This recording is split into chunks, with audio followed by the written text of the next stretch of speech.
আমি তো আগেই বলছি, প্রবাসীদের জন্য সর্বোচ্চ সুযোগ সুবিধা ইসলামী আন্দোলন বাংলাদেশ প্রদান করবে, তাদের ভোগ অধিকার প্রদান করবে। এই যে কথাগুলি বলছেন, যারা জেলে আছে, বাড়িতে যেতে পারে না, তাদেরকে অবশ্যই সরকারি খরচে এখান থেকে বের করা হবে, সরকারি খরচে বাড়িতে পৌঁছানো হবে। কেউ মারা গেলে তার লাশ সরকারি খরচে বাড়িতে নিয়ে পৌঁছানো হবে। এখানে আমরা তো ভিন্ন একটা সিস্টেম করবো, আমরা প্রবাসী কল্যাণের জন্য ভিন্ন মন্ত্রণালয় গঠন করবো। সেখানে প্রবাসীদের থাকবে, প্রতিনিধি থাকবে।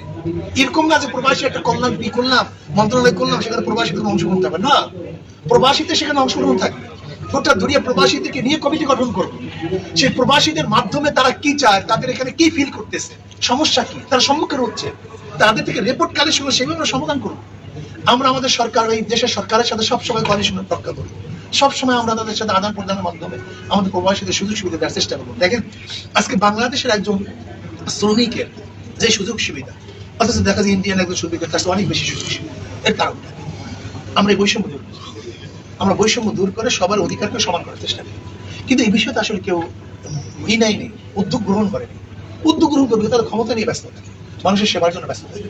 ইনশাআল্লাহ ইসলামী আন্দোলন বাংলাদেশ ক্ষমতায় গেলে সেবক হবে, তারা সেবক হবে, তারা খাদেম হবে।